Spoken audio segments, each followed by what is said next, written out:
Alright, I thought I would explain the masculine interpretation of God. Because it seems like a lot of people treat Christianity like a soft, pathetic, uh, weakling's hope, and so on.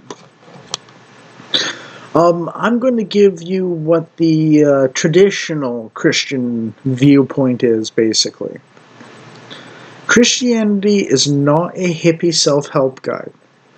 Christianity is a contract with God Almighty, a code written in blood, suffering, and death, for the sake of victory over evil and living forever as happy as one can be. We killed God. He let us throw our tantrum against him due to our angst at being limited while he is infinite. And then he turned around and showed us the way to everything we ever wanted by example. That's something I'm loyal to, even if skinned alive, set on fire, or my guts are sliced open. Now you might ask, why is Christianity a moral code most often, and so on? Because we don't necessarily have a problem fighting other people's evil, but it does kind of point to that a little bit. Sometimes we need to fight the evil within ourselves. It is a warrior's religion. It is not for the weak and soft. They are not necessarily true Christians. Christianity is a fighting religion in its inception. Jesus' pacifism is unique in a way because he is God, and everyone that killed him will get their dues when they die. He can wait. He doesn't need to kill them in this life. He can kill them in the next life. Forever. So, yeah. It's one of those sort of statements. There's a statement that kind of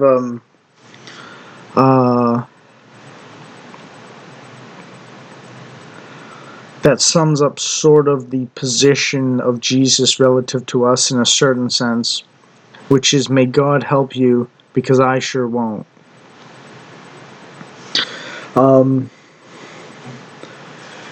Now, I will mention one last thing, just to clarify and moderate a little bit, which is,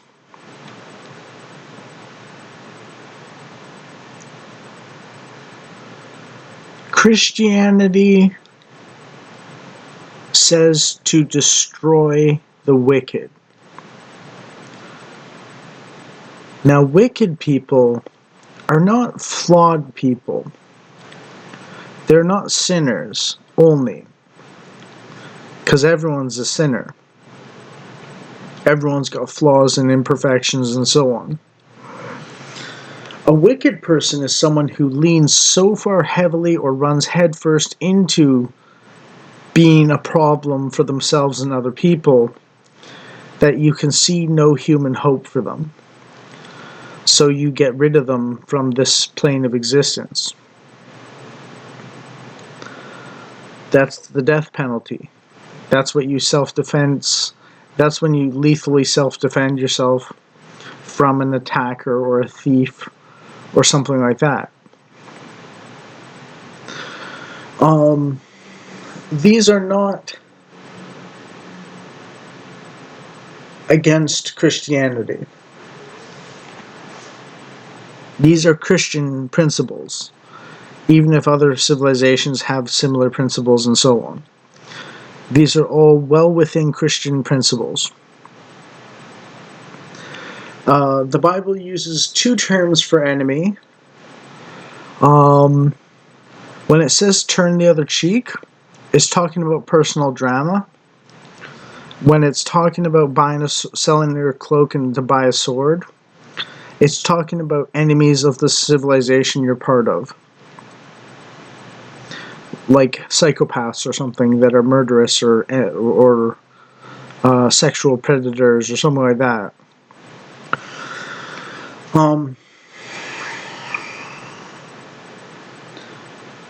Jesus said to put a rope around someone's neck who's a predator on children, and tie a stone to that rope, and then throw them into the ocean.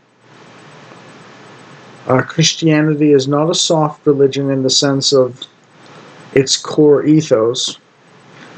It is a very hard fighting man's code. Chivalry is considered typically to be about how you treat women. The medieval code of chivalry only had one line on treating women well. The rest was how to conduct yourself in warfare. Christianity is sort of similar in a sense.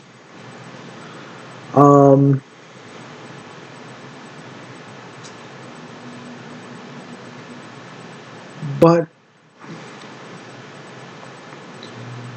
one of the problems in history was that people would easily fight someone else for the other person doing something they didn't want,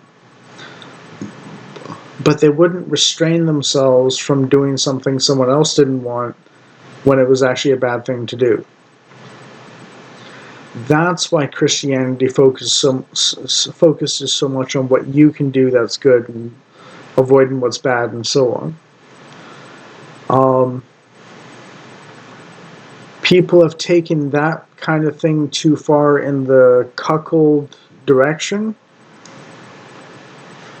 But that's not Christianity. I mean, well, it's sort of one of those things that it takes all kinds to make the world go round and so on. And monks are very non-violent people, while willing to suffer death and so on in similar fashion to Jesus Christ, as a bit of a sort of living example of how Jesus would resolve things and so on. To showcase that side of Jesus so others can say, oh, I can be like that in some way myself, and there's a living example of success in doing that kind of thing. Success for the good of my people or something. The other side is the warrior, like the just go out and kill the enemy kind of guy. But both of them share this facing blood, suffering, and death quality to them, and that's why paganism submitted to Christianity.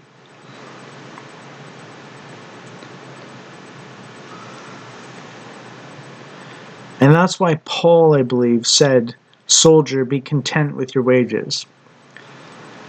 That was a call not to loot and pillage and rape conquered cities, but to fight the enemy, kill the enemy, and then when you conquer the city, don't be like a pirate or Viking towards its inhabitants.